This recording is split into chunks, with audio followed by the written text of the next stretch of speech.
តើអ្វីខ្លះទៅជាកំណែទម្រង់របស់ក្រសួងយុតិធធអាណត្តិថ្មីនេះស្ថាប័នប្រឆាំងអំពើពុករលួយកំពុងធ្វើឲ្យរំជើបរំជួលពេញផ្ទៃប្រទេសតាមរយៈការចាប់ខ្លួនជនពុករលួយនៅក្នុងជួរមន្ត្រីដែលមានបុណ្យស័ក្តិហើយប្រើប្រាស់តួនាទីរបស់ខ្លួនដើម្បីប្រព្រឹត្តអំពើពុករលួយនៅក្នុងនោះក៏មានមន្ត្រីតុលាការផងដែរតើការប្រយុទ្ធប្រឆាំងទៅនឹងអំពើពុករលួយអាចជួយកំណែទម្រង់ប្រព័ន្ធយុតិធធនៅក្នុងប្រទេសកម្ពុជាបានកម្រិតណាសូមរងចាំតាមដានទស្សនាកិច្ចពិភាក្សាតកមូលនៅក្នុងកម្មវិធីវេនអ្នកឬយធននៅក្នុងសប្តាហ៍នេះវាគ្មិនរបស់យើងគឺឯកឧត្តមទេសរដ្ឋមន្ត្រីអមយិនទៀងប្រធានអង្គភិបប្រឆាំងអំពើពុករលួយមិនមែនត្រឹមតែវិស័យប្រឆាំងអំពើពុករលួយទេវិស័យផ្សេងៗទៀតក៏ពិបាកនិងឯកឧត្តមកើតរិទ្ធរដ្ឋលេខាធិការក្រសួងយុតិធធហើយពលនេះគឺថាចូលទៅរដ្ឋចេញហ្នឹងជាប្រាក់ខែជូនទៅដល់ទាំងក្រុមកម្មវិធីនេះសម្របសម្រួលដោយអ្នកស្រីកងកល្យានទេប្រយោជន៍បុគ្គលដែលជំរុញឲ្យការប្រព្រឹត្តអំពើពុករលួយមានចំពោះបុគ្គលមួយនោះនិងកញ្ញាអង្គច័ន្ទសោភាថារយៈពេលប្រហែលឆ្នាំនេះដែលយើងធ្វើសកម្មភាពខ្លាំងតាក់ទងទៅក្នុងការប្រយុទ្ធប្រឆាំងអំពើពុករលួយនោះសូមរងចាំតាមដានទស្សនាកម្មវិធីវេនអ្នកឬយធននៅលើកញ្ចក់ទូរទស្សន៍ CTN នៅថ្ងៃសៅរ៍ទី26កក្កដាវេលាម៉ោង 9 ព្រឹកនិងចាក់ផ្សាយនៅលើកញ្ចក់ទូរទស្សន៍ CTN អន្តរជាតិផងដែរវេនអ្នកជាពេលដែលអ្នកត្រូវនិយាយ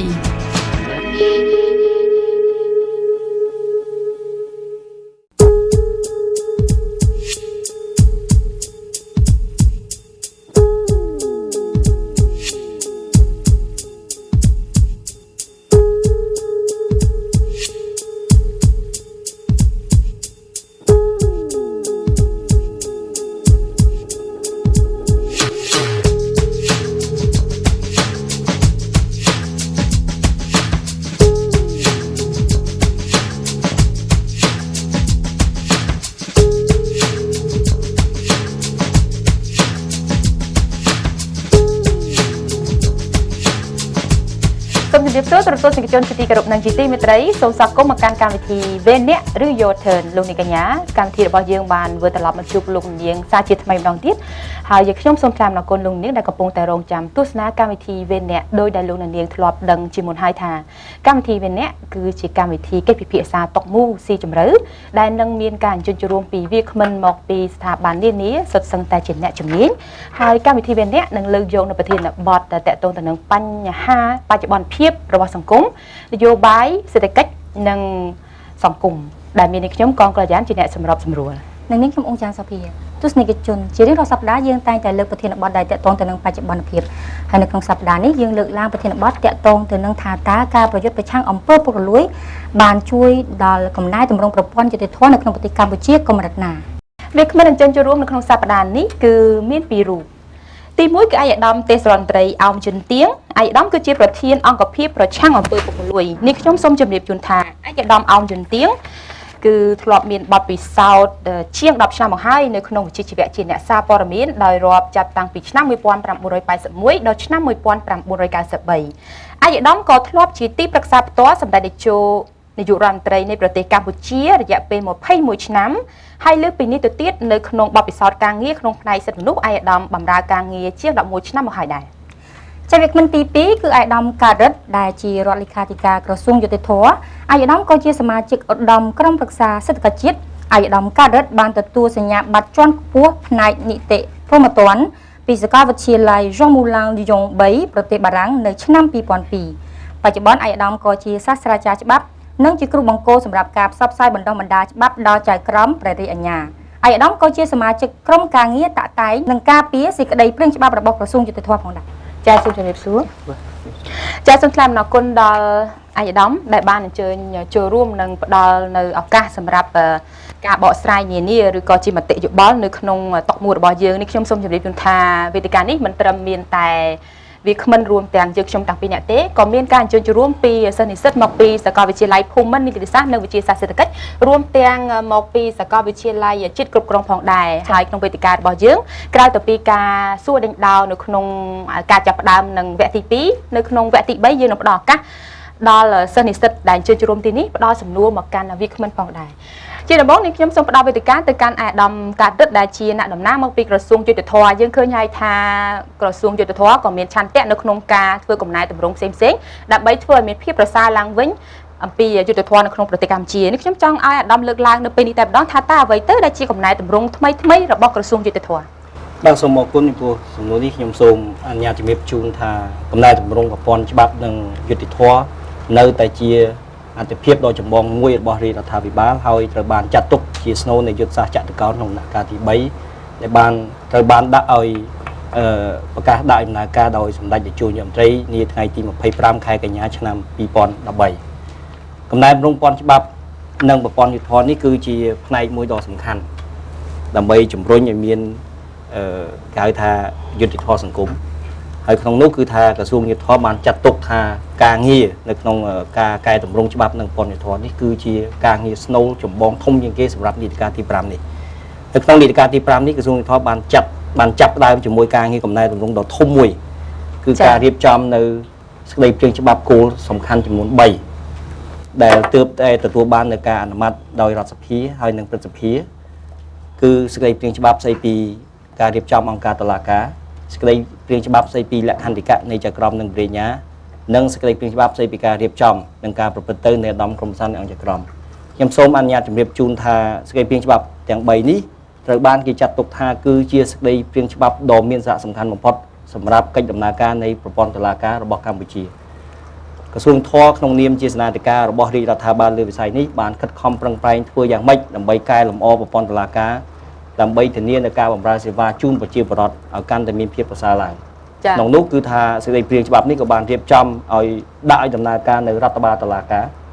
ដែលយើងនឹងពិនិត្យឃើញនៅក្នុងពេលខាងមុខនេះដល់ខ្លីខាងមុខនេះគឺថា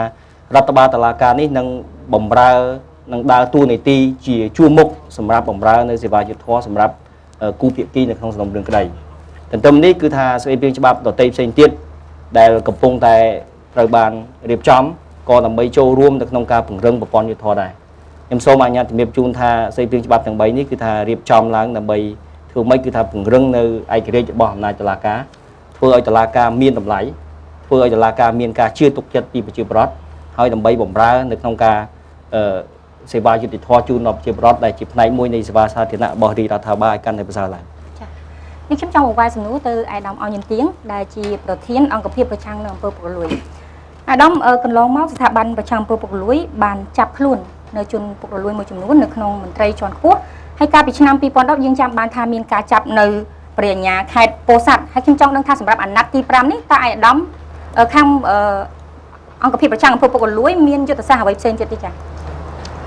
សូមជំរាបសួរហើយសូមអរគុណចំពោះវេទិកាដែលបានផ្ដល់ឱកាសមកដល់ស្ថាប័នប្រឆាំងអំពើពុករលួយយើងខ្ញុំសូមជំរាបជូនថាការដែលចាប់នេះគឺជាភាគមួយទេហើយជាភាគតូចជាងឯភាគធំទលំទលាយជាងនេះ2ភាគ3គឺយើងខ្ញុំគិតថាដើម្បីលុបបំបាត់ឬកាត់បន្ថយនៅអំពើពុករលួយគឺជាការអប់រំគឺជាការបង្ការគឺជាការទប់ស្កាត់ដូច្នេះការចាប់នេះវាជាវិធានការ1ភាគ3នៃវិធានការទាំងមូលបាទរបស់យើងហើយការចាប់នេះយើងមិនបានគូសព្រៀងអីទុកថាត្រូវតែតុលាការត្រូវក្រសួងនេះក្រសួងនោះទេគឺយើងផ្អែកទៅតាមច្បាប់គឺច្បាប់បានកំណត់ឲ្យយើងថាភ័ស្តុតាងគ្មានភ័ស្តុតាងយើងមិនអាចនិយាយបានទេបើមានភ័ស្តុតាងអានឹងបានតុលាការគេទទួលពិនិត្យមើលរបស់យើងដែរអាយដាមអាចជំរាបបានទេថាមកដល់ពេលនេះមានករណីចាប់មន្ត្រីតុលាការប្រហែលករណីហើយនឹងមានករណីអ្វីដែរកំពុងស៊ើបអង្កេតបច្ចុប្បន្ននេះចា៎ខ្ញុំតែងជៀសវាងណាស់រឿងចំនួនករណីពីព្រោះវាមិនមែនជាលេខមួយគួរសប្បាយចិត្តប្រមាណទេហើយយើងបានដឹងហើយថាចាប់អង្គភាពយើងខ្ញុំចាប់អ្នកណាចាប់សិតតែអ្នកនៅក្នុងរដ្ឋាភិបាលសិតមនុស្សស្គាល់គ្នាហ្នឹងខ្ញុំមិនចង់រាប់ថាចាប់1ចាប់2ចាប់3ហ្នឹងជាស្នាដៃទេយើងប៉ុន្តែជារួមបាទអាស្រ័យដល់នេះតបមូលយើងខ្ញុំគិតថាពីពេលដែលយើងកើតមករហូតដល់ពេលនេះជាង60នាក់ហើយ66នាក់បើយើងនិយាយចំគឺមន្ត្រីពុករលួយជារួមមិនមែនមន្ត្រីតុលាការទេបាទអ្វីដែលយើងប្រតិបត្តិការដែលយើងបញ្ជូនទៅដល់តុលាការបានកាត់ហើយខ្លះមិនទាន់បានកាត់ខ្លះគឺ66ក្នុងនោះក៏សូមជំរាបដែរថា 10% មន្ត្រីតុលាការបានន័យថា6នាក់ចាចឹងនេះខ្ញុំចង់សួរទៅកាន់អាយដាមកើតរឹតបន្តិចបាញ់មិញអាយដាមបានលើកឡើងពីកំណែតម្រង់គោលធំចំនួន3ដែលបានលើកឡើងនៅក្នុងនោះក៏និយាយអំពីតកតងទៅនឹង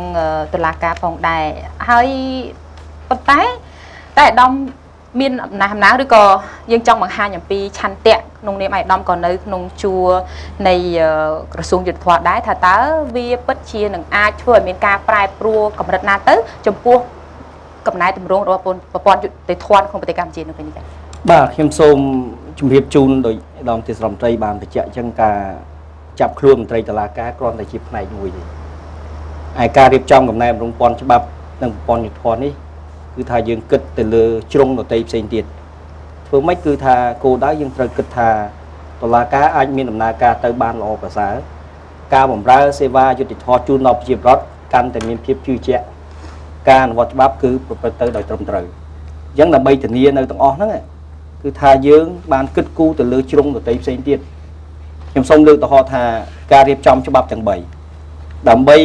ពង្រឹងក៏ដូចជាលើកតម្កើងនៅស្ថាប័នតុលាការឲ្យគាត់មានតួនាទីឯករាជ្យអនុវត្តច្បាប់បានត្រឹមត្រូវប្រកបដោយការទទួលត្រូវក្នុងវិជ្ជាជីវៈរបស់ខ្លួនក្នុងច្បាប់ទាំង3ក៏បានចែងអំពី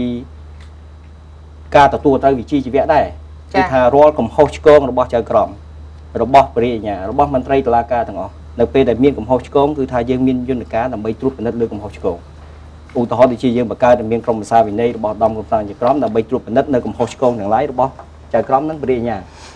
យើងក៏បានក៏ធ្លាប់មានដែរមែនទេធ្លាប់មានហើយធ្លាប់មានប៉ុន្តែយើងកំពុងតែធ្វើឲ្យវាកាន់តែប្រសើរឡើងនៅយន្តការដើម្បីធានានៅការកាត់បន្ថយភាពអសកម្មនៅក្នុងប្រព័ន្ធតុលាការទាំងអស់នេះខ្ញុំសូមជម្រាបជូនថាធ្វើយ៉ាងម៉េចដើម្បី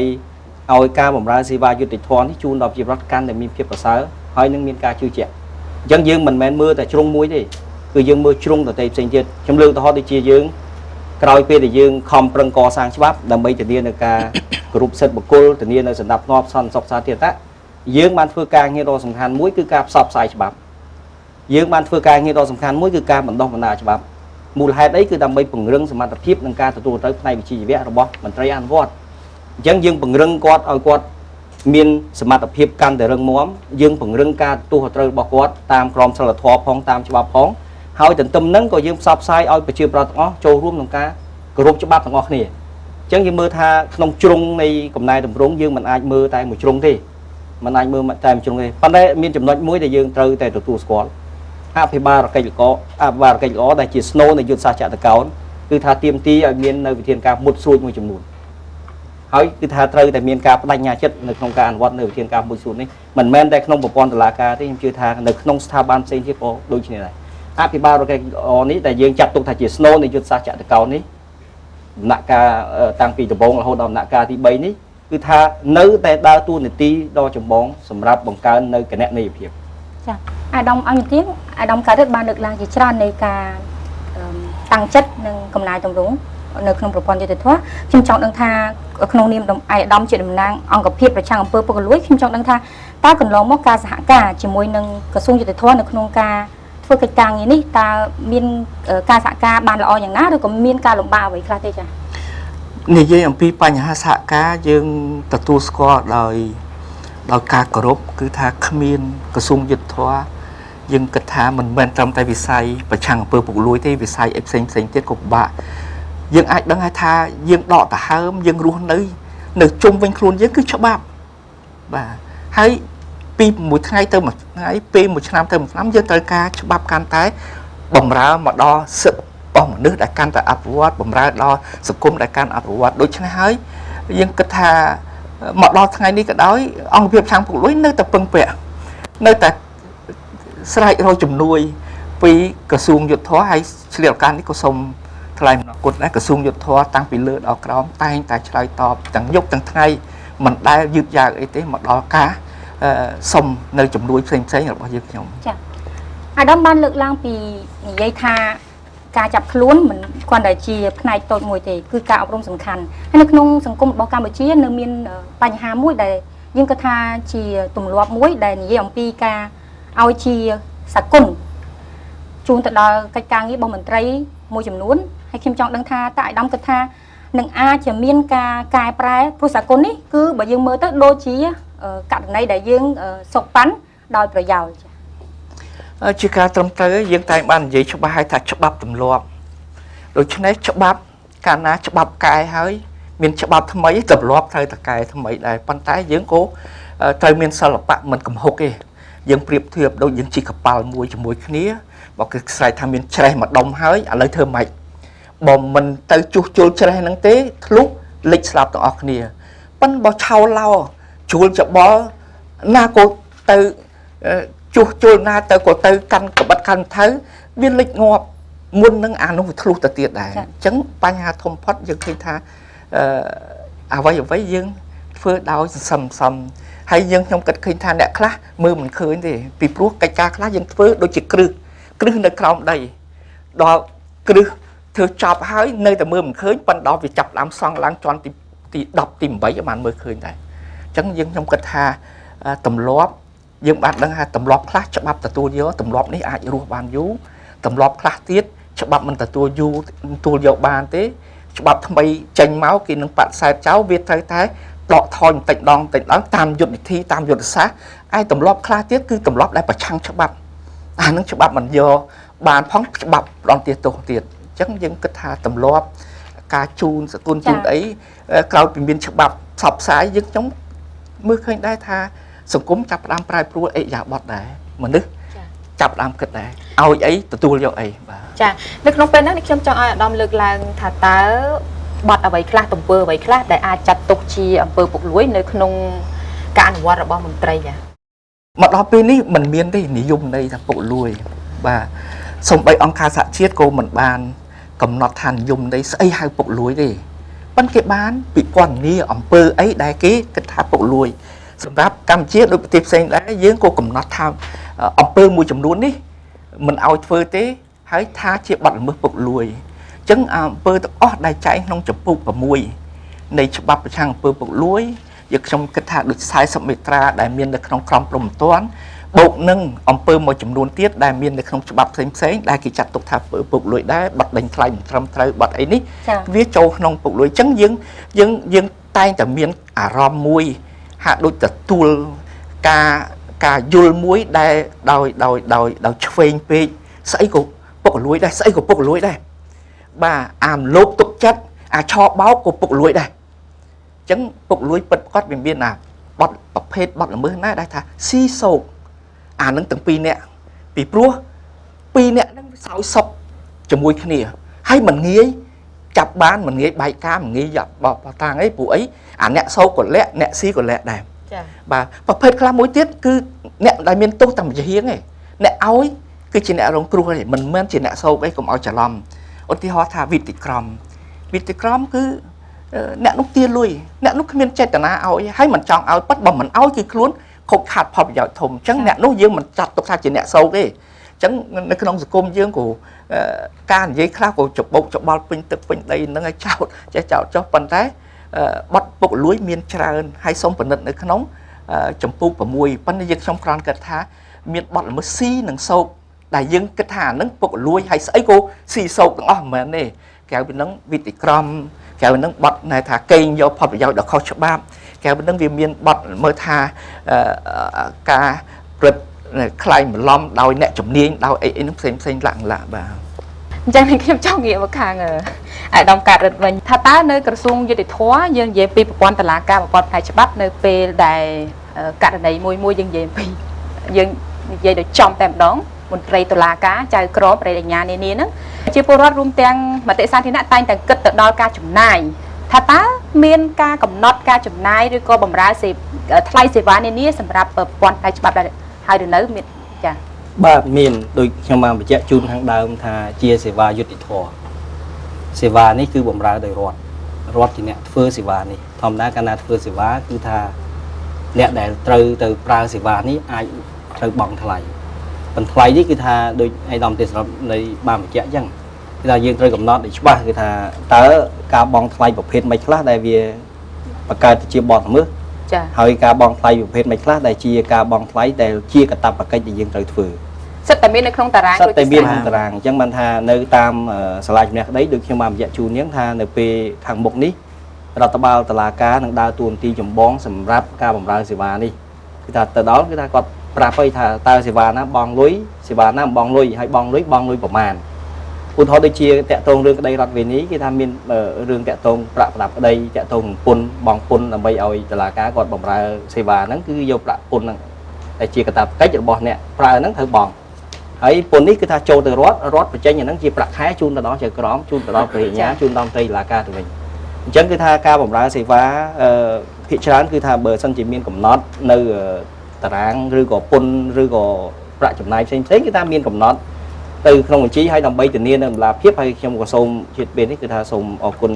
ទៅដល់អង្គភាពប្រឆាំងពលពលដែលកន្លងមកខិតខំប្រឹងប្រែងតាក់ទងការធ្វើឲ្យមានតម្លាភាពក្នុងការបង់កម្រៃសេវាពេលយើងឃើញថាមានលើកជាកន្លែងខ្លះមានលើកជាក្តារខៀនឬក៏បិទកន្លែងច្បាស់លាស់ថាត្រូវបង់ប្រមាណធ្វើអីបង់ប្រមាណធ្វើអីបង់ប្រមាណនេះដើម្បីថាអ្នកដែលទៅយកសេវាទទួលសេវាហ្នឹងគាត់ដឹងថាគាត់ត្រូវធ្វើអីខ្លះដើម្បីទទួលបាននៅការបម្រើសេវាហ្នឹងបាទអាហ្នឹងគឺថាកន្លងមកគឺថាជាយុទ្ធនាការធំមួយហើយក្នុងនាមសួរថាក៏សូមថ្លែងអំណរគុណដែរខាងអង្គភាពឆាំងធ្វើពលួយដែលបានជួយជំរុញធ្វើម៉េចឲ្យកាន់តែមានតម្លាភាពនេះហើយគឺជារឿងដ៏សំខាន់មួយដើម្បីកាត់បន្ថយនូវភាពអសកម្មបាទចាសម្រាប់វគ្គទី1នេះយើងអស់ពេលហើយយើងនឹងចូលមកវិញសួរនៅសំណួរជាច្រើនតកតងទៅនឹងលំអិតនាងខ្ញុំក៏ចង់សួរដែរតកតងទៅនឹងថាតើបើយើងពេលដែលយើងនិយាយអំពីអង្គើពុករលួយយើងមិនតិចទេតកតងទៅនឹងប្រាក់ខែមន្ត្រីរាជការដែលមួយចំនួនបានលើកឡើងពីថាមូលហេតុនៃការដែលគាត់យកលុយឧទាហរណ៍គ្រូបង្រៀនយកលុយពិសេសដោយសារតែប្រាក់ខែតិចខ្ញុំចង់ដឹងថាតើនឹងមានដំណោះស្រាយយ៉ាងណាមន្ត្រីតុលាការតើនឹងធ្វើឲ្យមានភាពប្រសើរឡើងវិញយ៉ាងដូចម្តេចចំពោះប្រព័ន្ធតុលាការគឺប្រជាពលរដ្ឋទាំងអស់ត្រូវចូលរួមនៅក្នុងបញ្ហារឿងតាក់ទងអាបាទល្អហើយដំទីស្របទៅបញ្ជាក់ឲ្យថាគោលដៅសំខាន់នៃការប្រឆាំងពលពលមិនមែនមានតែការបង្ក្រាបទេ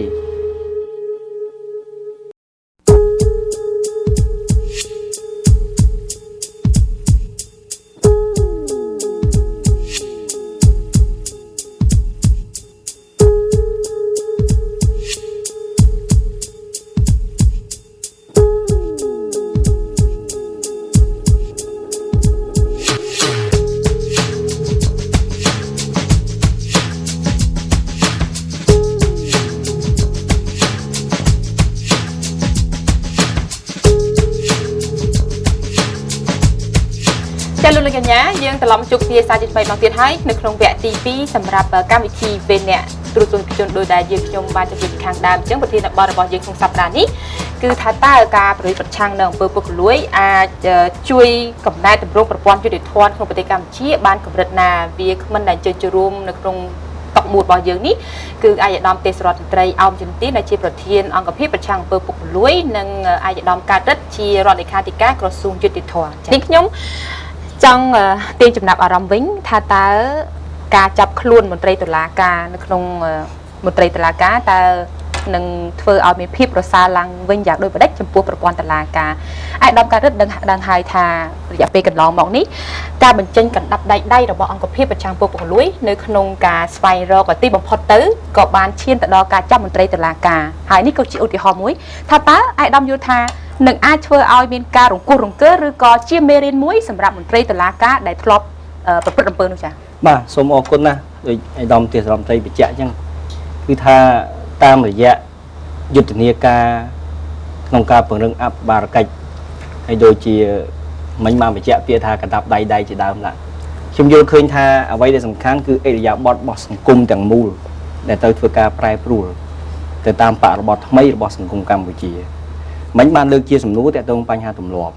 ចា៎ទម្លាប់ក៏ត្រូវប្រែប្រួលទៅតាមការវិវត្តរបស់ច្បាប់ដែរហើយទាក់ទងការ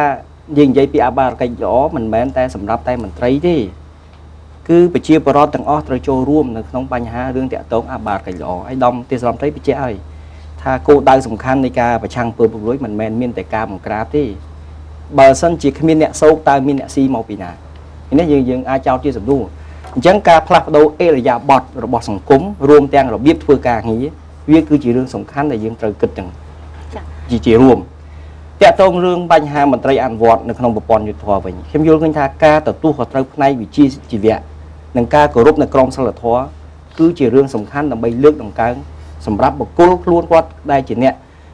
គេហៅថាបំពេញវិជ្ជាជីវៈជាចៅក្រមឬក៏ប្រញ្ញាជាមន្ត្រីតុលាការប៉ុន្តែសម្រាប់ស្ថាប័នទាំងមូលតែម្ដងឃើញទេ Dân dân là cá sầm ráp oi phơi ở miền cá prai pruol được nông bộ pon là cá dương cất cu từ lư trung đầu tây sinh tiết tra như năng u đó tôi chia dương phượng rừng nơi dân là cá nông cá đại việt này trời crom bì nhá đây bật cầm hộp đang cầm hộp nông crom sao là thôi vị chỉ vé trời crom để phật xì lê lâu tam phơi mình xong chỉ trời crom mình xong miền cá group có thử từ tôi vì này trời crom để check chi pe về lia bao quát chi trong ca nghe bao quát có ai chỉ ca mà thốt này ca xây bản tố thằng mấy bằng rừng ở miền ca từ tua tới nay vị trí chỉ vậy thì đấy thấy ông cái trang bơm lối ban dương tha ban ăn vót nơi gần đập đầy đấy trong ca bằng crab bằng tray phục lùi mình men tay rương tay từ la ca muối thế area bọt sừng cung đèn mũ tới prai bùn mình men sầm ráp tay mình tray ăn vót thế cứ bờ chia bọt từ mũ tới vừa miền cà prai pruol là area bọt sừng cung tẹt trong bánh hàng với phục lùi thằng mũ mà còn đây em chưa tha miền rương muối đây chỉ snow thông nó cứ phải giàu ní cứ tha vì tẹt trong trong bánh hàng bột cồn đi mình men tẹt trong bánh hàng bột pon đi u thọ tha lấy dương lược chia sầm nua tha ta nông bột pon cho dương ạn nhạt oi chạy crom xì sầm nâu sâu pan miền ấy miền đi còn đây hướng tẹt trong phải giàu rồi bao bột cồn chẳng chỉ bột pon bỏ đi ra tháp áo cứ miền đi cả lược được chết oi mà tây phục lối cứ miền đi Anh ai giờ đông anh chạy tịch ban tới tha dạp pe phần man năm này đại dương thưa sự cảm hiệp khăng tại tôn tôi nhưng không ca bây giờไปช่างอำเภอปกลวยนึงมีนกากายปลายเอริยาบทอย่างน่าคล้ายจมพูมันตรีตลาดกาช่างท่ากระลองเมากาจับมันตรีมาจำนวนยังไอ้เป็นนัดเคยทำมาชงนี่ตอนนั้นก็มีนกาพลักโดนเอริยาบทสำหรับเนี่ยแต่ตื้อตัวเสียบาได้กอดรีบเตยกอดเป็นนัดมือจุบ้าก็ไทยอัดสูเลยแต่เฟื่องเจ๊เตยเจ๊ไอ้ทรงไปแจกจูนท่าเรื่องปกลวยนี่มันเรื่องเจนท่าปีมันตรีเกาะตั้งอได้โดยไอ้ดอมที่เราเลือกยังจูนก็โกนก้อนอัดขบอายุบำใบจนตอบชนะจังเอาโกนกรุบอายุบำใบตอบชนะlàใบไอแต่เฟื่องกลางเงี้ยในตามโรงจ้าเนาะจังกอดเนี่ยตื่นสมเอากี้ดำใบเฟื่องหรือคัดนั่งห้อยเอาจุ่มนุ่นtừกี้ยิงหายท่าชีสมโนไอ้ยังกึศมือท่าเอริยาบอดนั่งเจงมาปีเหมือนไรรู้ก็เจงปีก่อนthì nãy dương thử tao vì phía ở ban cục dương rối tha tất tập hiệp từng mua sản phẩm cung bao dương mình men miên tay mà chung đi từ ca châu luôn ca cục cho bắp nó thế cứ chưa nó sẵn sàng chắc còn mong tẹt tôn từ nâng cao rùm chỉ chuyên với nhưng trong đăng tha khang đôi chỉ ông hiệp trang phơi bọc lưới ban phơi cạch càng nhiều vậy là đã tẹt tôn từ nâng tha cô này ngày ca này nó chỉ chuyên tha tùng với ní mình cô phơi tế vì phu tụ bay chi mình thấy quạt vô prom phơi cả đời vậy vì bài hạ ọc rống cứ dân thơ trào hay nè thơ trào thàn đi tu này của thơ trào ai xuộc luôn ai thơ bàn ấy khá là nó cứ xong chỉ biết xong ấy đôi chia ca lóng bạn đục có chi dụ tình ca với ọc rống khăn hay dân giấy tăng Việt Nam cho năm là mua bị gia ông gặp hiệp thằng phụ lối chọc cha bạn hay dân mới khơi tao về prai pro lấy con sa lấy ba là riêng ọt miên bọc bong trao ấy pe về lia ấy ní thếครูปฏิกรรมละอมาปราบไทยอะไรกอดพลายก็คือคนซาเรียนเป็นธนะจับเมาเรียนเฮ้ยเจ้ากูกอดเป็นเตียนคือสมัครได้เรียนโสดฉลาดยังยงตามที่จีกาไก่จังกับบิดเทียนคละจับดับใบเอาเมียนกาไก่แปรปีพลัวท่ายังเย่จำท่าเธออย่างไม่เอากี่มันจังปกลุยบอกยังเย่เหลืองกรึบบอกเบียเธอไม่มันเอากี่จังเอากี่สอบมันเปิดปกลุยอบรุ่มจังยึดดักกรรมที่โจตามสาราโจตามไอ้นี่เรียนไม่เรียนไอ้ปีชนามเขายังดักดับไปเอาขมายนี่ปรับชนามเขาคือกอดเมียนจมหัวมุ้ยขมายมันโดยปวดยังมาเลยอาจจืนเรือนเชียงปวดยังได้ขนมกาบยบช่างปกลุยตีปีบาทามันจ้องปันตายเสียบกอดในจ้องยังแต่เธอยังไม่เอากอดหายทาเนี่ยมันอาจปกลุยบ้านเธออย่างไม่กระทรวงสถาบันเหมือนตีนี้แต่ดักโกลกาแต่ดักวิเทียนกาดักบัปญัติอุติหอถาญาบ้านเอาเตอเรื่องนี้มุ้ยตาและคณะสมบัติอย่างไม่เถอเมียนมันแม้แต่เอาตามคลุ้นนักเคยนี่เอาคลุ้นตามนักเคยคือองค์เพียบยังช่องแต่เธอกาจมือรำใจถ่ายอัดบ้านเนี่ยแล้วสมเธอโกลกาสันให้เธอเขาโกลกาอ่านหนึ่งนี้อ่านนึกเจี๊ยกาบังกาโดยยังตาเมียนโก้เธอกล่าวเลยเราปากกาบ้านเฮ้ยเลยเสียบท่าcái mình khai thưa mấy ông kia mình hiền vinh mình hiến chậm do đại quan này do lá ca cắt tôm nứng thưa ông kia mình hiền chẳng từng bay từng buồn năng hơi đại viết chia một chục bài sập viêm mình mẹ tầm mà một nam muối ai thưa ba tìm à lúc trong một tí ho thà miền ca cắt bẹt hài à nó bao nhiêu trong cháp miền bao tang ấy ní bị tí crom pi năm tư pram năm ban tay xua thà chắp đọc nè việc cai prai banประมาณ ยังเกิดปัญหาviệc cai prai สังคม វាមិន cai prai ប៉ុន្តែវាមានរបៀបរបស់វាមួយទៀតឧទាហរណ៍ថារដ្ឋាភិបាលចេញប្រព័ន្ធមួយថ្មីទៀតពេលលុយតាមធនាគារគ្មានអាណាកាត់អាណារួចទេអានេះលុបបាន 100% ចានេះជាចំណុចមួយ បាទអញ្ចឹងបានថាកុំគិតថារឿងចាប់មុខនេះបាទវាមានច្រើនហើយមិនមែនតែអង្គភាពឆាំពុកលួយតែមួយទេ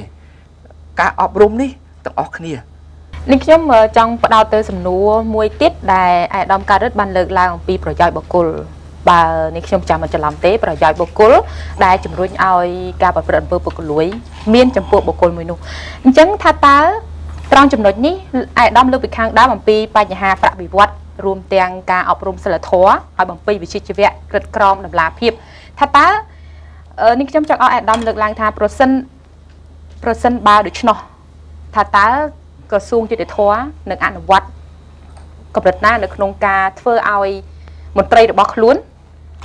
គោរពនៅវិជ្ជាជីវៈខ្ពស់មានសិលធម៌ក្នុងខ្លួនរួមទាំងសង្ឃឹមទៅនឹងប្រាក់បៀវត្សដោយមិនសង្ឃឹមទៅលើអំពើពុករលួយនេះដើម្បីជាប្រយោជន៍របស់បុគ្គលតខ្លួន បាទទី1ខ្ញុំលើករឿងក្រៅឯងដើម្បីឆ្លុះបញ្ចាំងអ្នករត់ពន្ធគ្រឿងញៀនគាត់ដឹងថាគ្រឿងញៀនហ្នឹងគឺថាត្រូវផ្ដន់ទោសប្រហារជីវិតពីណាមិនខ្លាចមិនយ៉ាងប៉ុន្តែខ្ញុំសួរថាតើឥឡូវដែលលើគេប្រហារជីវិតពីរឿងគ្រឿងញៀននេះវានៅតែមានសួរតាអ្នករត់ពន្ធគ្រឿងញៀនហ្នឹងគាត់ក្រគាត់មិនមែនក្រទេគាត់មានហេតុអីបានគាត់នៅរត់ពន្ធគ្រឿងញៀនទៀតណាខ្ញុំចង់លើកយកឧទាហរណ៍ពីរនេះដើម្បីឆ្លុះបញ្ចាំងអំពីតថភាពនៅក្នុងការងារពង្រឹងអបាលកិច្ចវិញចំពោះចៅក្រមព្រះញ្ញាតើយើងត្រូវធ្វើយ៉ាងម៉េចប្រព័ន្ធតុលាការបច្ចុប្បន្ននេះគឺថាអ្វីដែលយើងខិតខំប្រឹងប្រែងគឺថាយើងកសាងក្របខ័ណ្ឌតាមរយៈច្បាប់ដើម្បីណាឲ្យគាត់មានភាពនឹងណោក្នុងវិជ្ជាជីវៈរបស់គាត់ខ្ញុំសូមបញ្ជាក់ថារហូតដល់ឥឡូវហ្នឹងឈ្មោះជាចៅក្រមប៉ុន្តែលក្ខន្តិកៈរបស់គាត់អាជីពរបស់គាត់មិនត្រូវបានធានាច្បាស់លាស់ទេអញ្ចឹងច្បាប់ថ្មីដែលក្នុងនីតិកាលទី5របស់នីតិកាលទី5នៃរដ្ឋសភានេះរាយថាចាប់ដើមដំបូងគេគឺថាផ្ដល់ភាពកក់ក្ដៅទៅលើវិជ្ជាជីវៈឲ្យគាត់ការងារបន្ទាប់គឺថាពង្រឹងសមត្ថភាពហើយនឹងការទទួលត្រូវវិជ្ជាជីវៈតើធ្វើម៉េចចាគឺថាពង្រឹងសមត្ថភាពគាត់គឺថាយើងកំពុងតែធ្វើតាំងពីមុនរហូតដល់ឥឡូវហើយយើងនឹងបន្តធ្វើទៅទៀតការទទួលត្រូវវិជ្ជាជីវៈគឺថាវាមានច្រើនទី1គឺតាមរយៈក្រមសីលធម៌វិជ្ជាជីវៈរបស់ចៅក្រមបរិញ្ញាខ្លួនឯងគឺថាចៅក្រមជាទូទៅ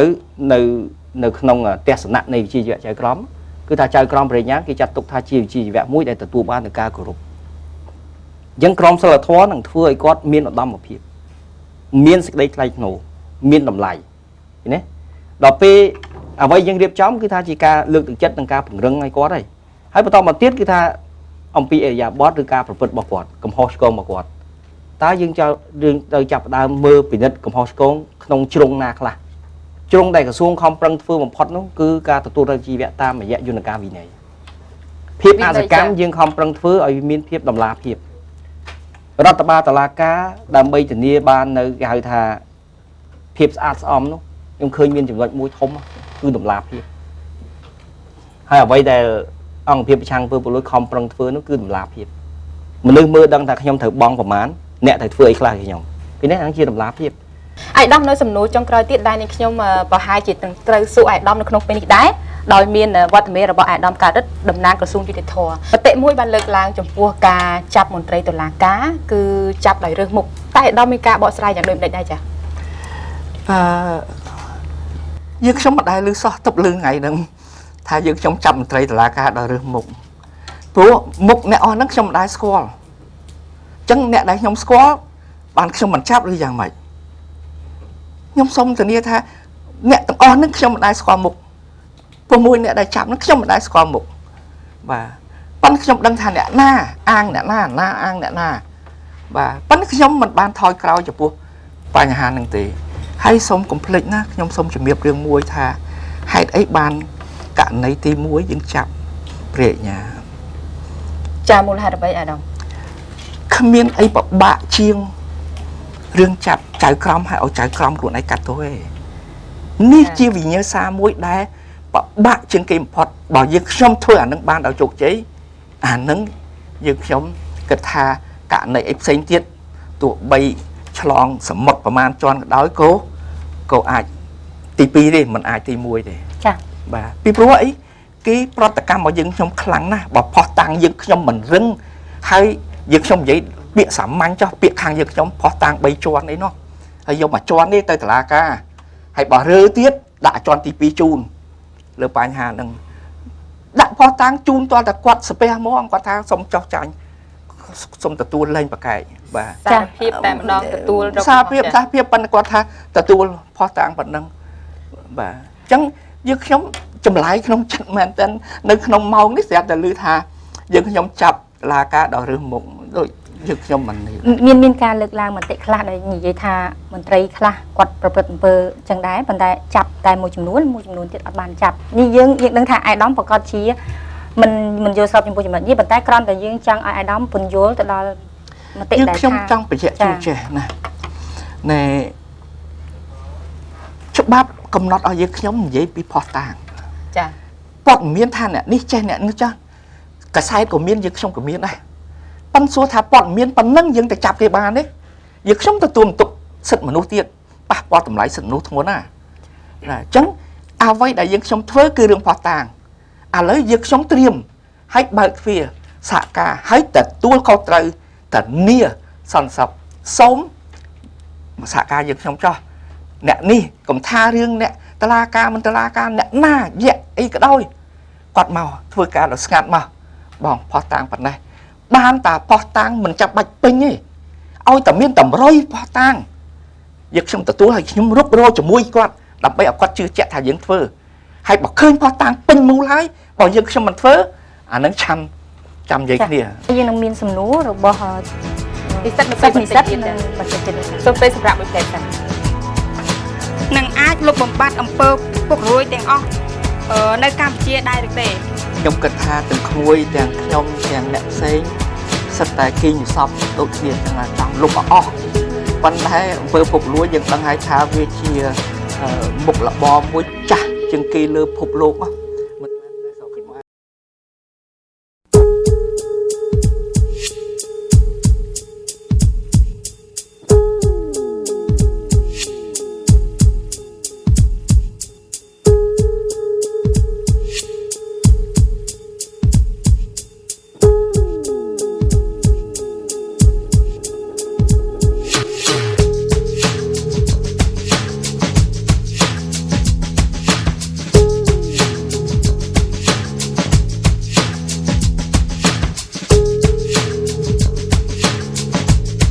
ទស្សនិកជនសូមស្វាគមន៍មកកាន់វគ្គទី3នៃកម្មវិធីរបស់យើងនៅក្នុងវគ្គទី3នេះគឺយើងដល់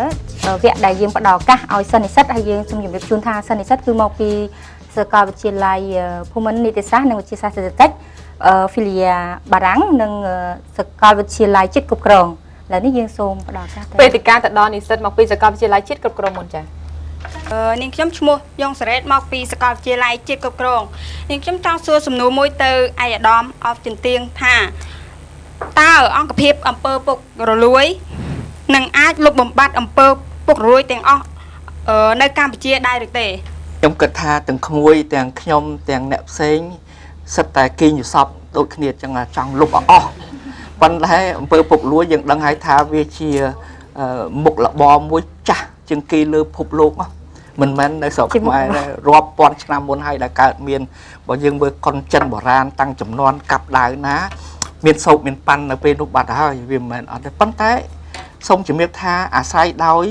ច្បាប់យើងបានអនុម័តនៅថ្ងៃ17ខែមេសា2010ហើយយើងវាក៏បានចូលធម្មមានហើយក្នុង2ឆ្នាំកន្លះនេះយើងបានធ្វើប្រៀបធៀបនឹងលទ្ធផលដែលយើង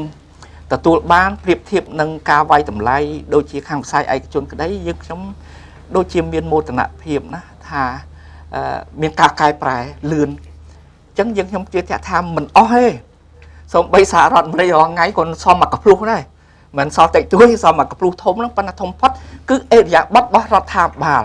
អេរយាប័តរបស់មន្ត្រីយើងអេរយាប័តប្រឆាំងអំពើពុករលួយតើវាខ្លាំងទេហើយវាពេលខ្លះវាដេកលក់អានឹងបញ្ហាធំនៅនឹងទេមិនមែនថាអស់ឬមិនអស់ទេប៉ុន្តែសន្យាសូមបដិញ្ញាជូនចឹងថាទាំងរដ្ឋាភិបាល ទាំងអង្គភាពខាងពើពុកលួយទាំងស្ថាប័នច្បាប់គុំគ្នា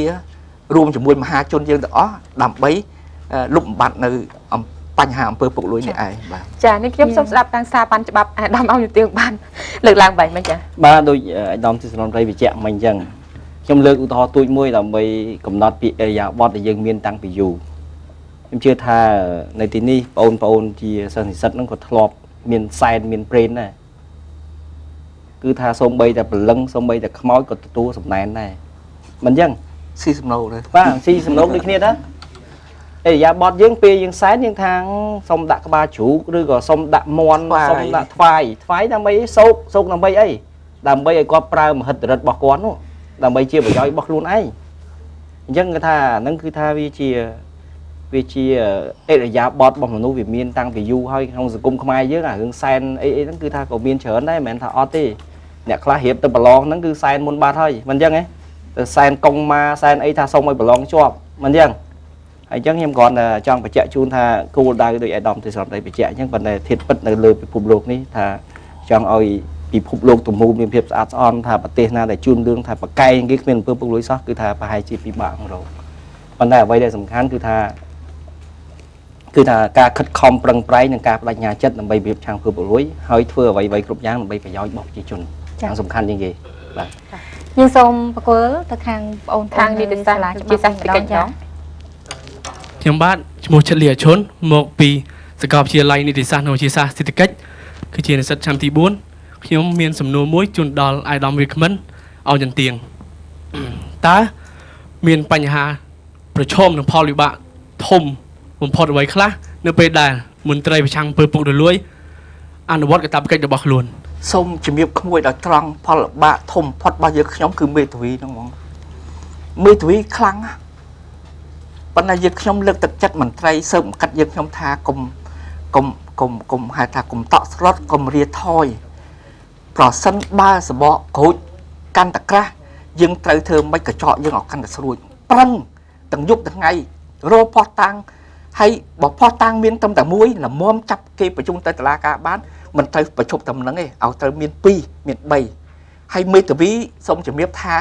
គេពេញទំហឹងហ្មងគេអត់មានខ្លាចអីអត់មានស៊ីបាយយើងទេមេធាវីស៊ីបាយស៊ីប្រាក់បាកូនក្តីហ្នឹងគឺគាត់ចងាប់ងល់ជុំការគាត់នៅមុខតុលាការក៏គាត់និយាយមកមិនចាំបាច់គ្រប់ច្បាស់ក៏បានដែរប៉ុន្តែយើងខ្ញុំគាត់ថាយើងនឹងណោះគាត់ថាឥឡូវមន្ត្រីអង្គភាពឆាំពុកលួយហ្នឹងអាយុទឹក20ផ្លាយឆ្នាំ22 23បាត់បសោប៉ុណ្ណាបានមកចាប់កូនក្តីយើងខ្ញុំហ្នឹងហើយយើងគិតថាច្បាប់មានកំណត់ថាអាយុប៉ុណ្ណាបានទៅចាប់បានទេច្បាប់គេកំណត់ថាអ្នកនោះមានបញ្ញាបត្រហើយអ្នកនោះចូលធ្វើការយើងខ្ញុំហើយអ្នកនោះរៀនអំពីនគរបាលយុត្តិធម៌ហើយយើងខ្ញុំត្រូវបានក្រសួងយុត្តិធម៌ទួស្គាល់ថាអ្នកនោះនគរបាលយុត្តិធម៌យកទៅស្បត់7ធាននៅសាលាឧទ្ធរទៀតងាប់7ធានហ៊ានធ្វើអីខុសមិនត្រឹមតិចតួចទេនេះមិនស្អីនគរបាលយុត្តិធម៌ប៉ុន្តែមេធាវីគេអត់និយាយចឹងទេខ្ញុំសូមនិយាយឲ្យត្រង់ឲ្យដល់ខ្លីមុខថាការប្រជុំរបស់យើងខ្ញុំគឺមេធាវីចាឥឡូវយើងសូមបញ្ចប់សំណួរដោយប្រកបវេទិកាទៅកាន់អង្គប្រុសចុងក្រោយចាខ្ញុំបាទឈ្មោះខំពីរមមកពីសាកលវិទ្យាល័យជាតិគ្រប់គ្រងមានសំណួរមួយចង់សួរទៅអាយដាមអំយ៉ាងទៀងតើអ្នកណាខ្លះអាចចូលរួមលុបបំបាត់អំពើពុករលួយក្នុងសង្គមហើយតើយើងអាចតាក់ទងដោយវិធីណាទៅអ្នកណាខ្លះដើម្បីរាយការណ៍ពីអំពើពុករលួយនៅក្នុងសហគមន៍ខ្ញុំចង់សួរទៅវិញទេ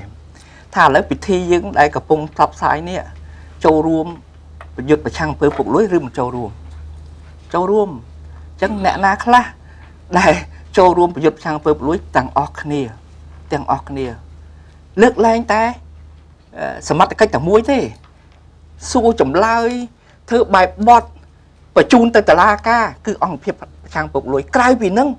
ទាំងអស់គ្នាអ្នកណាក៏មានភារកិច្ចចូលរួមក្នុងការប្រយុទ្ធប្រឆាំងពុករលួយដឹងដូចសំណួរមួយទៀតថាបើដឹងរឿងប្រឆាំងពុករលួយដឹងរឿងពុករលួយធ្វើម៉េចបើដឹងរឿងពុករលួយសុំរគ្រប់វិធីតាក់ទងមកអង្គភាពរបស់យើងខ្ញុំគិតថាតាមរយៈអ្នកណាដែលខ្លួនទុកចិត្តខ្លួនស្គាល់អ្នកកសែតណាខ្លួនស្គាល់អង្គការក្រៅរដ្ឋាភិបាលណាខ្លួនស្គាល់លោកណាបងណាប្អូនណាដែលគេអាចបញ្ជូនមកបាននេះវិធីទី1ទី2គឺអាចផ្ញើសបុតធានាជូនសបុតនេះគឺសុំសេហើយ បិទការខ្នងថាអង្គភាពខាងពលួយយកទៅដាក់ប្រៃសណីដោយមិនបាត់តែមេ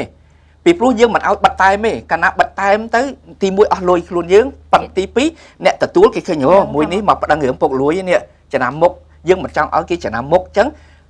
បិទតាសំសបត់ការតាខ្នងអង្គភាពខាងពលួយមិនដាក់អាស័យឋានបានដែរប្រៃសណីនៅភូមិណាក៏ដោយតម្លាក់ចោលគេនឹងយកមកឲ្យដល់ដែរ